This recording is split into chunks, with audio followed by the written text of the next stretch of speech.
안녕하세요. 부계여고 학생 여러분, 학부모님 여러분. 제가 오늘 부계여고 학부모님들과 학생들을 위해서 영상을 하나 준비해 봤는데요. 오늘 제가 설명드릴 영상 내용은요, 2022학년 2학기 중간고사 분석 부계여고 편입니다. 목차 잠깐 살펴보시면 수치로 보는 부계여고 1학년 2학기 중간고사라고 해서요. 이번 중간고사 부계여고 1등급 커트라인이 어떻게 되었고, 그리고 지금 저희 학원 재원생들 같은 경우에 평균 점수가 어떻게 되고, 그리고 이 상태에서는 부계여고 기말고사 어떻게 대비해야 되는지까지 살펴볼 거고요.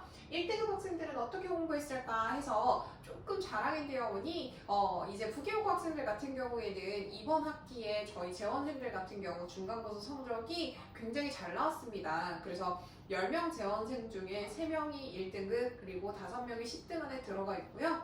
일단 살펴보시겠지만 부계여고 같은 경우에는 지금 1등급이 총 6명 이렇게 되는데 그 중에 절반이 지금 저희 학원 재원생이다. 그래서 저희 학원 학생들 1등급 맞은 학생들 어떻게 공부했는지 같이 살펴볼 거고요. 2학기 중간고사는 시험이 어떻게 나왔는가 해서 부계여고 시험이 어땠길래 이렇게 커트라인이 낮은가, 학생들이 왜 이렇게 어려워했는가 이걸 같이 살펴볼 거고요. 마지막으로 이제 2학기 기말고사는 어떻게 대비될 것인가 이거 살펴볼 예정입니다. 보시면요, 제가 이렇게 부계여고 학생들이 성적을 올리는 방법이라고 해서 부제목을 한번 정해봤습니다. 그래서 저희 학원 이제 재원생들 중에서 부계여고 학생들이 어떻게 성적을 올렸는가, 그래서 얼만큼 공부를 했는가, 이 PPT 보시다 보면 이 정도 해야 하는구나, 이렇게 해야 하는구나 알 수 있게 될 거라고 예상합니다. 자, 보시면요, 수치로 보는 부계여고 1학년 2학기 중간고사인데요. 자, 1등급 커트라인 굉장히 충격적입니다. 81.6점입니다. 국어 과목에서 1등급 커트라인이 80점대 초반이다. 그리고 일반고에서 그렇다라고 하는 건 국어 시험 문제 정말 어렵게 나왔다는 겁니다. 그래서 이제 부계여고 같은 경우에는 1등급 커트라인이 81.6점이다 보니까요, 학생들 전반적인 평균 점수는 더 낮다라고 보시면 됩니다. 1등급 인원입니다. 부계여고 같은 경우는 타 학교들보다 다른 학교 대비 전체 인원수가 적다 보니까 1등급 인원도 평균과 비교했을 때 적은 인원수입니다. 그래서 6명이라고 하면요, 보통 다른 학교들은 9명 정도까지가 1등급인데 그거보다 3명 정도 적은 수라고 보시면 되고요. 그러다 보니까 내신 관리하기 더 힘든 학교다 이렇게 보시면 됩니다. 자, 이번엔 저희 학원 재원생 평균 점수인데요. 76.81점입니다. 1등급 커트라인 81.6점과 대비했을 때요, 5점 안팎으로 점수가 차이가 나고 있어요. 그래서 저희 학원 재원생들 정말 이번에 시험 잘 봐줬다라고 볼 수 있습니다. 10명이라고 하는 학생들이 지금 현재 수강 중인데요. 그 중에서 5명이 10등 안에 들었고요. 그 중에서 3명이 1등급 이렇게 들어갔습니다. 즉 6등 안에 들어갔다는 얘기죠. 10등 안에 든 친구들 같은 경우에는 지금 7등, 9등 해서요, 이 6명 바로 뒤따라 잡고 있습니다. 그래서 기말고사 때 그 학생들 같은 경우에는 1등급 안에 들어갈 수 있도록 더욱더 열심히 공부할 예정입니다. 학교 평균 점수는 40점대 중후반 정도 예상하고 있습니다. 자, 평균이 낮다 보니까 50점대 학생들도 4등급 이렇게 나오게 되는 시험이었는데요. 등급이 3등급, 4등급 나쁘지 않네, 점수에 비해서 잘 받았네 하고 손 놓고 있으시면요, 기말고사 때 큰 타격 받을 수 있습니다. 부계여고 같은 경우에는 이제 기존에 시험 나오는 것들이 중간고사가 이렇게 어려웠으면 기말고사는 상대적으로 쉽게 나올 수 있습니다. 그럼 쉽게 나오는 시험일 때야말로 점수를 잘 유지하고 등급을 잘 유지해줘야지 2학기 성적 예쁘게 마무리될 수 있거든요. 그래서 성적이 잘 안 나왔던 친구들, 등급이 잘 안 나왔던 친구들 같은 경우에는 이제 국어시험, 기말고사 만반에 대비하셔야 됩니다. 그리고 또한 국어시험 같은 경우 1학년 2학기가 끝이 아니죠. 그래서 2학년 때 마찬가지 이런 난이도의 시험이 나왔다라고 하면 만반에 대비해서 그때는 80점대 이상 맞아줘야지 됩니다. 자, 보시면 1등급 학생들 어떻게 공부했을까 설명할 텐데요. 저희가 개념 수업 때 정말 꼼꼼하게 개념 수업했습니다. 이 세상 모든 분석 정말 다 준비해 놓은 교재 가지고 진행을 했고요. 교재 같은 경우에는 제가 직접 열심히 필기해서 이제 이 세상에 다 있는 국어 교재에서 이 작품을 설명해 놓은 것들 다 모아 단권화 시켜 놓은 작품입니다. 그래서 학생들 그거 가지고 수업을 했고요.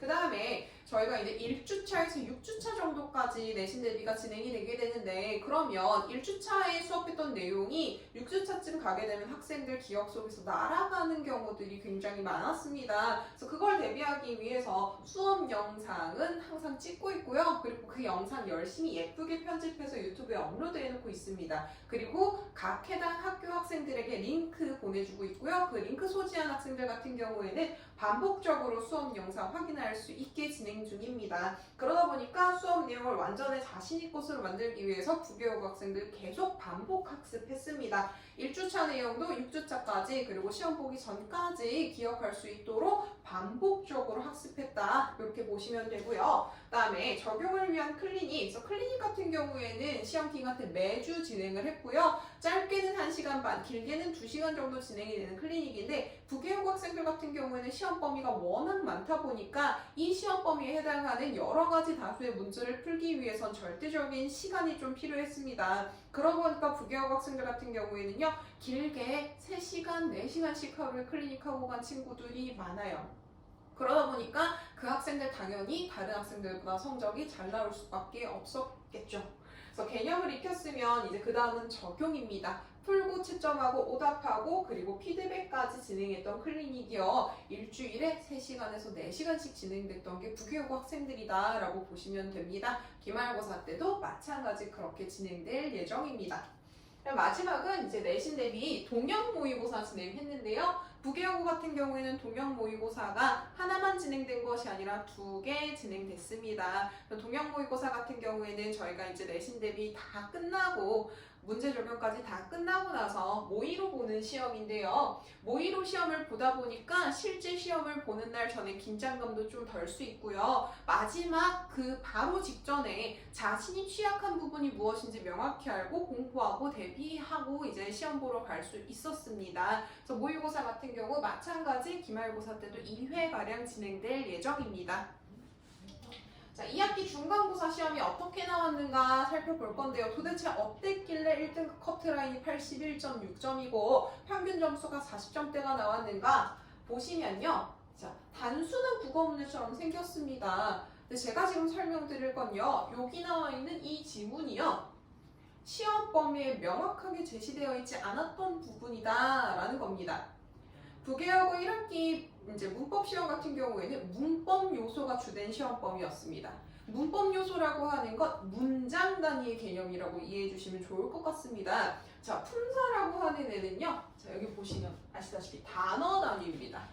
품사라고 하는 애는 단어, 그리고 문법 요소라고 하는 건 문장 개념이라고 보시면 되는데 문장의 개념을 알기 위해선 반드시 필수적으로 알아야 되는 게 품사긴 합니다. 근데 부계여고 같은 경우는 이 품사 관련한 수업을요 10분 정도 프린트물로 나눠주시고 수업을 하셨다고 해요. 그리고 이제 시험 범위에 나갈 때는 문법 요소 그리고 해당 프린트 문법 요소 할 때 수업 때 나갔던 프린트물은 모두 시험 범위다 라고 공지가 됐어요. 그러다 보니까 학생들이 여기서 나올 거라고 전혀 예상을 못하고 있었던 거죠.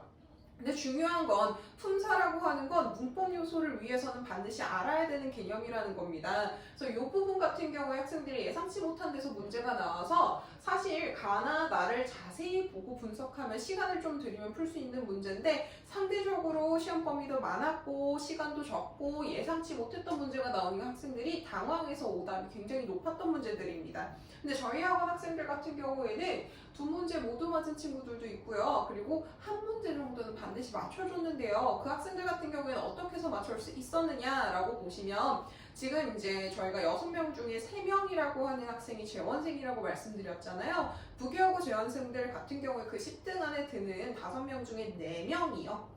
4명의 학생들이 이제 중학교 3학년 끝나고요. 저희 이제 그 예비고일 과정부터 국어학원을 다녔던 학생들입니다. 저희가 예비고일 과정 같은 경우에는 개념어 그리고 문법 해가지고 처음부터 끝까지 다 다뤘거든요. 그래서 어쩔 수 없이 문법 요소를 이해하기 위해서는 품사라고 하는 개념을 학생들이 알고 넘어갈 수밖에 없었습니다. 그래서 그 학생들 같은 경우에는 상대적으로 수월하게 문제를 풀고 넘어갈 수 있었겠죠. 그래서 그래서 사실 부계고 같은 경우에는 시험 범위가 굉장히 많고 모의고사 형식으로 문제가 계속해서 출제가 되고 있기 때문에 지속적으로 공부하고요. 시험 범위에 해당하지 않지만 그 시험 범위에 들어가는 개념을 이해하기 위한 전 단계 그리고 그 후 단계의 개념들 반드시 알아놓는 게 좋습니다. 그래서 지속적으로 국어 공부라고 하는 걸 해야지만 부계어고에선 이렇게 시험이 나왔을 때 점수 상승할 수 있다라고 보시면 될 것 같습니다. 자, 기말고사는 어떻게 대비할까요? 그래서 지금 중간고사 대비한 방향성이요, 부계어고 학생들에게는 잘 맞는다고 생각합니다. 그러다 보니까요, 이제 저희 학원에 들어온 지 얼마 안 되는 친구인데도 성적이 많이 향상돼서 이번에 본인 학교 국어 선생님한테 굉장히 칭찬을 받았다고 하더라고요. 국어 성적이 어떻게 이렇게 많이 올랐냐고 칭찬을 받았다고 하더라고요. 그래서 전체적인 방향성은 중간고사 대비랑 똑같이 가려고 합니다. 그리고 이제 혹시라도 중간고사 때 빈틈이 있었을까 하는 부분들 같은 경우에는요, 미리 학생들에게 이제 공부해야 될 분량들 같은 경우는 영상 통해서 조금 더 보강할 예정입니다. 그래서 아무래도 문법 같은 경우가 부계어고 이번에 또 시험 범위에 들어가게 되는데요. 방금과 같은 품사 문제가 나오게 되면 학생들이 당황할 수 있으니까요. 지금 시험 범위에 해당되는 문법 문제에 필요한 기본적인 개념들은요, 영상 통해서 학생들이 예습할 수 있게 하고요. 시험 범위에서 누락되는 부분 없도록 더 치밀하게 대비할 예정입니다. 꼼꼼한 개념 수업 반복 영상 그리고 클리닉 그리고 동형 모의고사 마찬가지 기말고사 때 계속해서 진행됩니다. 자, 이건 제가 정리해본 부계어고 성적 향상 키워드입니다. 지속성이라고 정해봤는데요. 국어 공부를 내신 대비 때만 딱 시험 범위 해당하는 공간만 딱 공부해서는 성적을 지속적으로 향상시키기 어려울 것 같습니다. 그래서 이번에 시험이 끝나고 나서 겨울방학이라고 하는 시간이 또 2학년 올라가기 전에 크게 있거든요. 그래서 그 시간 동안 부계어고 학생들 같은 경우에는 내신을 대비한다라고 하는 마음으로 국어라고 하는 것에 대한 전반적인 것, 그리고 추천드린다라고 하면 제일 중요한 것은 문법일 거라고 생각합니다. 그래서 전반적인 문법 개념을 한 번 정도 다 돌리고 가는 거 그거 추천드립니다. 그래서 지속적으로 공부해야 부계어고 학생들은 성적 향상시킬 수 있다. 이렇게 정리해 볼 수 있을 것 같습니다. 그래서 귀한 시간 내주셔서 영상 시청해주셔서 정말 감사드리고요. 2학기 기말고사까지 잘 마무리해서요, 저희 학원에서 1등급 학생들 많이 나올 수 있도록 노력하도록 하겠습니다. 감사합니다.